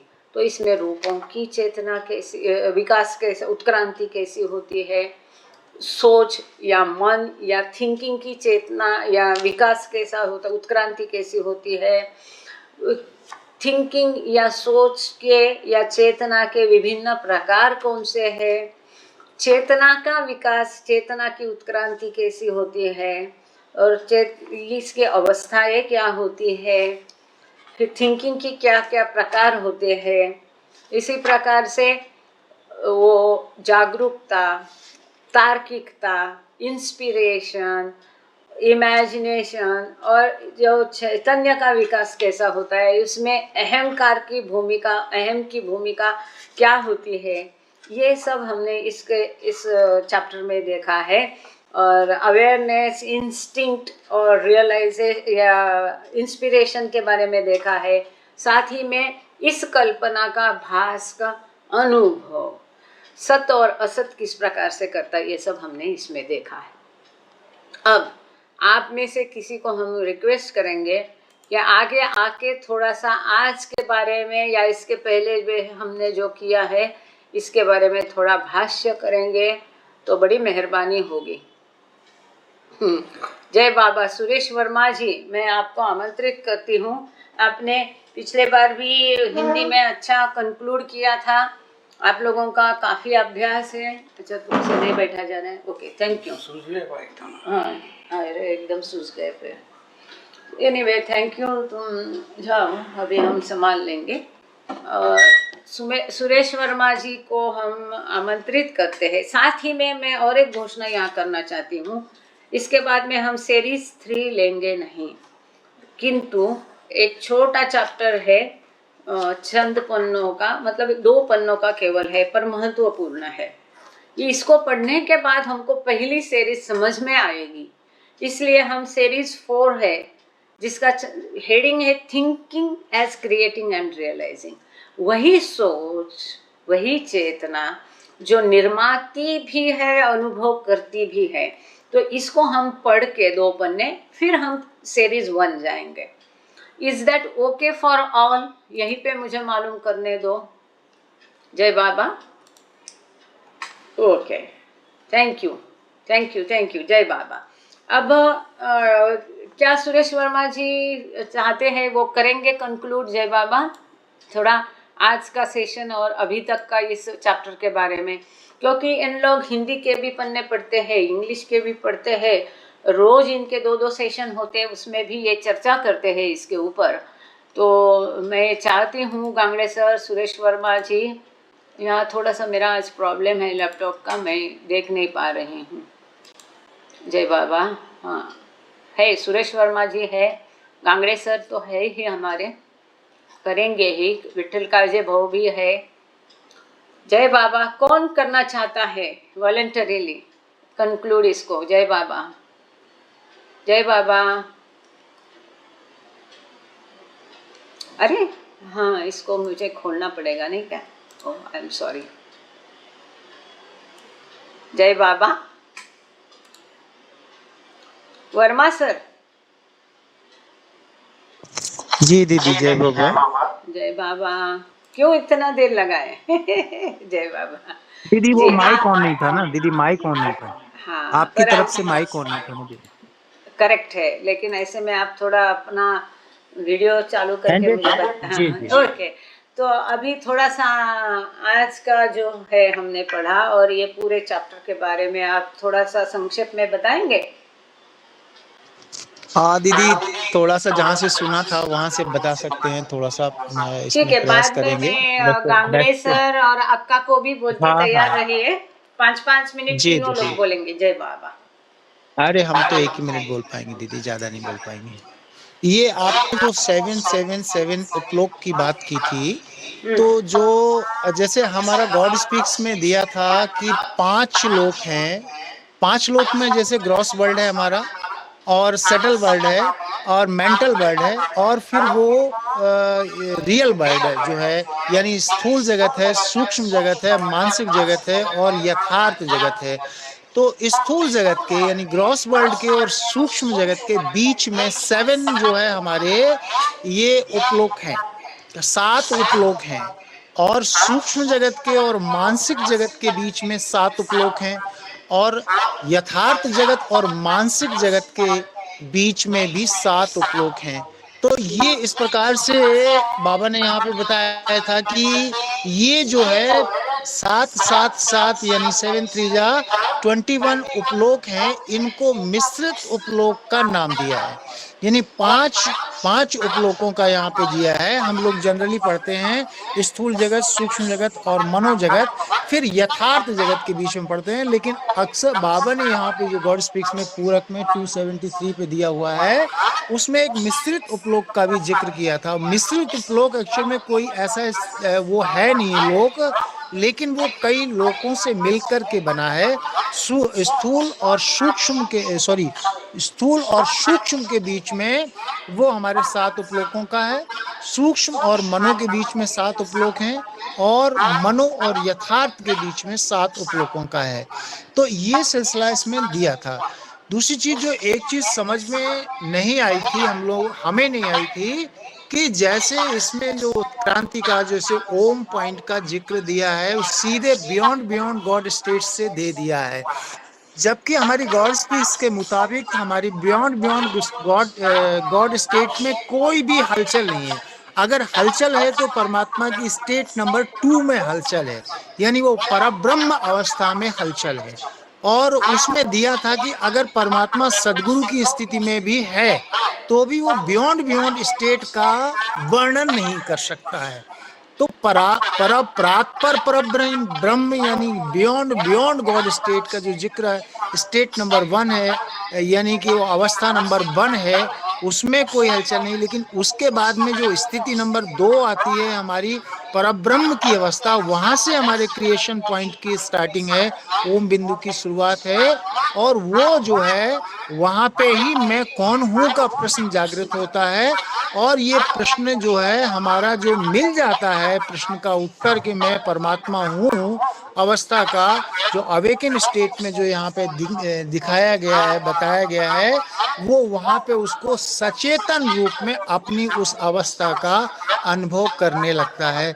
वो बिल्कुल हलचल रहित अवस्था है। उसके विषय में हम थोड़ा सा यही जानना चाह रहे थे आपसे कि दीदी वो जो है बियॉन्ड गॉड स्टेट की अवस्था का अनुभव करता है, कि वो जहाँ पे उसे प्रश्न निश्चित हुआ था, उससे उत्क्रांति हुई थी उसकी कि मैं कौन हूँ, और वहाँ पर जब सचेतन मन 7 जो है प्लेन्स में, जैसा कि अभी इस चार्ट में पूरा दर्शाया गया था, बहुत अच्छे से इसमें दिया। मतलब ये चीजें कभी देखने को नहीं मिली जो आज आप यहाँ पे बता रहे हैं। ABCDE, और ई के बाद में फिर इन्वोल्यूशन प्रोसेस हमारा प्रारंभ हो जाता है, और इन्वोल्यूशन प्रोसेस के बाद में वो इन्फिनिट रियल माइंड का जो दर्शाया गया है, जैसा कि आपने अभी हमारे इन गॉड्स हैंड्स में बताया था कि मन की 5 अवस्थाओं का जिक्र किया गया था। वहाँ पे मन यानी हमारी जो पहली अवस्था है, हमारी जागृत अवस्था है, मिथ्या जागृत अवस्था है। जैसे जो हम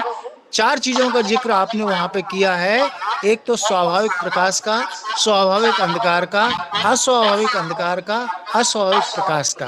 तो जो अस्वाभाविक अंधकार है उसके जय माध्यम बाबा। से हम सर, हम इतना ही लेक्चर के लिए सीमित रहेंगे तो सभी के लिए अच्छा रहेगा। ये जो आप गॉड्स हैंड कह रहे हैं, ये इस किताब में आगे आएगा, तब हम उसकी चर्चा करेंगे।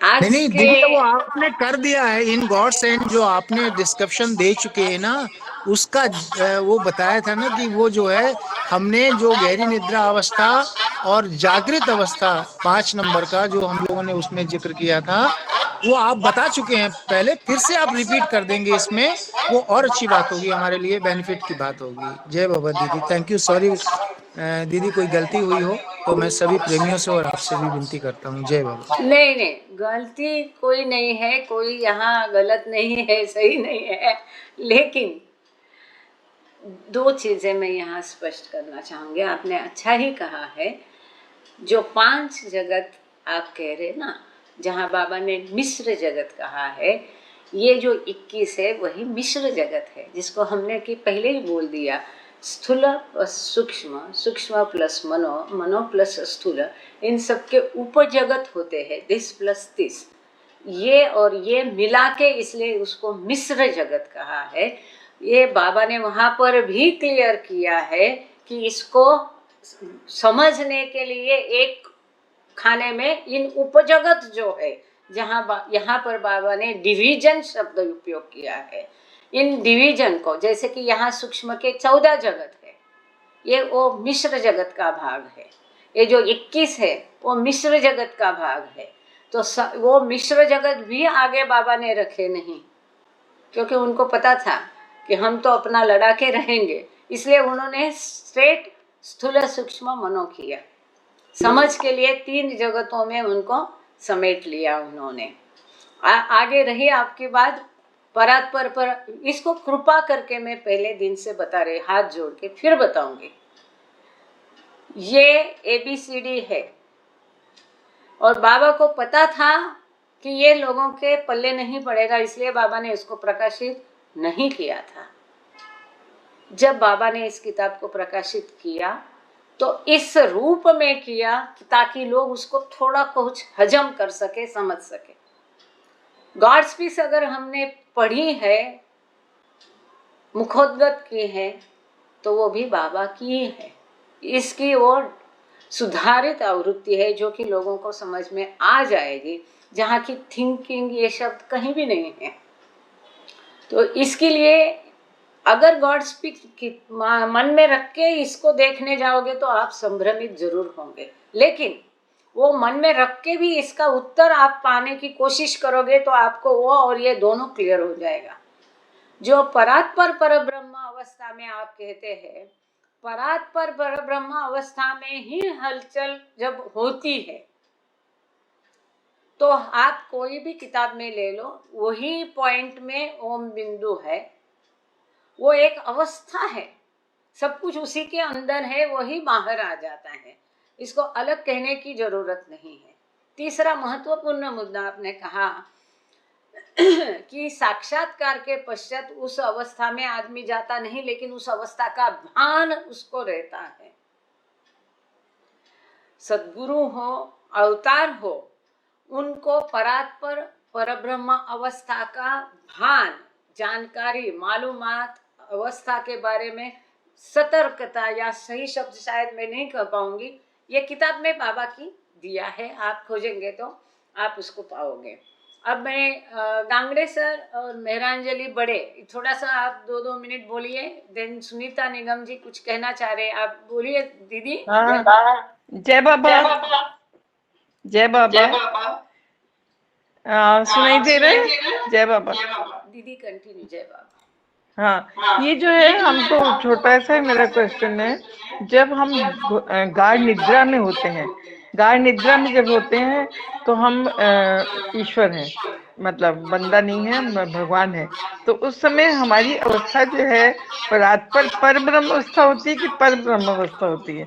क्योंकि हमें कंफ्यूजन, आपने बोला परात्पर पर ब्रह्म अवस्था, परात्पर तो पर ब्रह्म अवस्था दीदी, सब कुछ होता है फिर भी भान नहीं होता है ना। परात्पर पर ब्रह्म, यही कंफ्यूजन था जो नहीं, पर ब्रह्म तो जागरूक है। अच्छा, ठीक है। हाँ, उसमें होश नहीं होता है। ओके ओके, हाँ, ठीक है, ये थैंक। किसी किताब में बाबा ने कहा है कि हम परात्पर पर ब्रह्म अवस्था जैसी हमारी अवस्था होती है। अब किताब आप पूछो नाम, अब इसमें से कोई किताब में होगा। थैंक यू दीदी। जय बाबा। जय बाबा, जय बाबा। गांगड़े सर जय बाबा। जय मेरे बाबा, जय मेरे बाबा। ये सर के मुद्दों को भी ये करना 1-2 मिनट में, बाद में मेहरांजलि बड़े आप कहना चाहोगे कुछ? अक्का नहीं नहीं नहीं, मेहर प्रसाद जी ने भी हाथ ऊपर किया है और वो भी कुछ शायद कहना चाहते हैं। नहीं, मैं कुछ नहीं गांगड़े कहना सर चाहूंगी। जी, हाँ जय। गांगड़े सर को पहले कंटिन्यू करने दो। जय हाँ बाबा। जय मेरे बहुत ही। थोड़ा मुझे कुछ क्लैरिटी नहीं हुई, क्योंकि इसमें जो फिगर में बताया है इन्फिनिट इंटेलिजेंस, जो ब्लू में बताया सबसे ऊपर, तो जब की में देखा तो उसमें लिखा है ब्लू में infinite intelligence in the beyond state.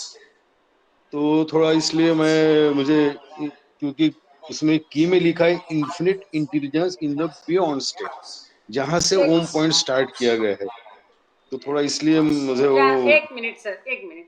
आप फिगर के बारे में कह रहे सर?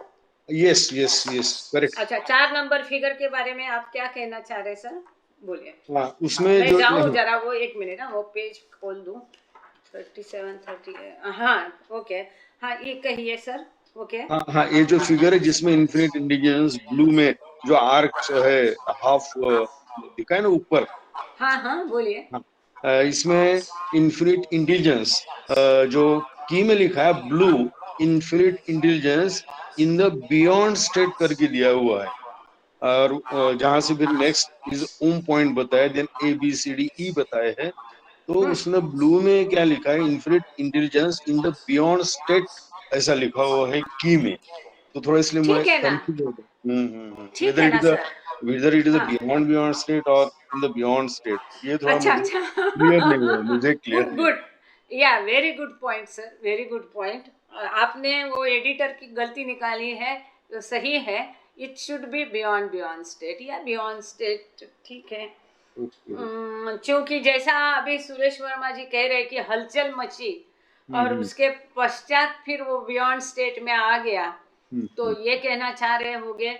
बट मुझे भी लगता है कि it should be beyond beyond state. तो you can write to ward पास का, मैं आपको ये दे दूंगी। आपका जो कहना है बिल्कुल सही है, क्योंकि ये एडिटर्स का है। इट शुड बी, शायद यही वर्मा सर भी कहना चाह रहे हैं। ये वर्मा सर भी, आप भी यही कहना चाह रहे थे सर? हाँ यस, उसमें क्योंकि वेरी यहाँ जी गुड। दीदी जी। बियॉन्ड जी, स्टेट। ये जो ओम पॉइंट निकला है वो बियॉन्ड स्टेट से निकला है, बियॉन्ड बियॉन्ड गॉड स्टेट से नहीं निकला है। ये निवेदन करना चाह रहा था मैं, क्योंकि जो गॉड स्पीक्स में चार्ट दिया है परात्पर परब्रह्म का, फिर परब्रह्म अवस्था का, और वहां से जो है ओम पॉइंट की निश्चित होती है। यही था दीदी। तो शायद आप यही ये। अब देखो, वर्मा सर कह रहे ये सही है, आप कह रहे कि ये बियॉन्ड बियॉन्ड स्टेट होना है, सही है ना? नहीं, मुझे सर लगता है आपका क्या कि कहना है सर? हाँ, ये जो चित्र यहाँ बताया है, तो हाँ, उसमें इन्फिनिट इंटेलिजेंस इन बियॉन्ड स्टेट दिया है, तो मुझे लगता है कि most probably it is correct, not beyond beyond state बताया, इन्होंने बियॉन्ड स्टेट से स्टार्ट किया है इफ इस फिगर को, ऐसा मुझे लगता है कि जो वर्मा सर कह रहे हैं, कि मुझे भी वही लगता है कि it has started from the beyond state इस पर्टिकुलर फिगर में। ओके ओके, ठीक है, नोटेड। ओके, लेकिन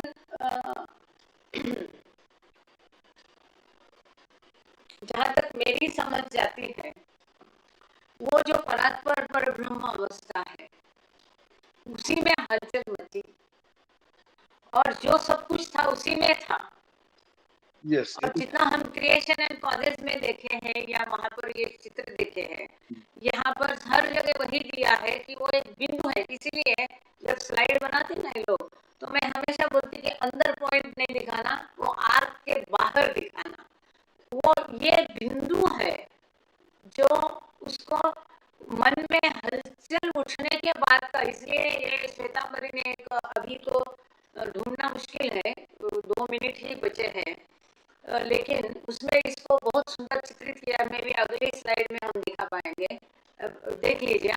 मैं भी right, I might be wrong. आप लोग कह रहे तो जब उसके मन में हलचल उठी, वो जो तरंग उठे है ना, सागर में बूंदे, वो तरंग की अवस्था में वो वहीं से तो सृष्टि, और बाबा ने इसमें ये कहा, immediately at that point two things happen.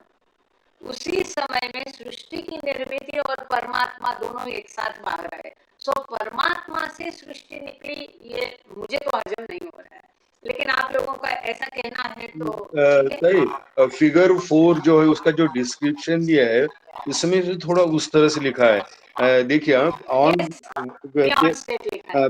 Page number 39, okay, second paragraph. Figure 4 on the left illustrates sanskaras giving rise to forms of thinking in the evolution of thinking and chaitanya.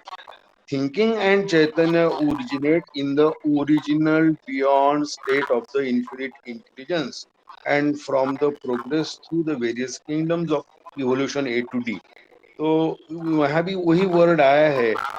लेकिन sir यहाँ पर जो है बाबा ने वहां पर अत्यंत मूल अवस्था और मूल अवस्था ऐसा डिफ्रेंशिएट किया है उसको, और बाबा ने कहा है कि अत्यंत मूल और मूल अवस्था में क्या फर्क है, ये बाबा ने original beyond state and original beyond state, ये दोनों में बाबा ने फर्क किया है। अब इस किताब में जैसा हम देखते हैं कि सूक्ष्म को और मेंटल को बाबा ने अलग नहीं रखा है, करेक्ट।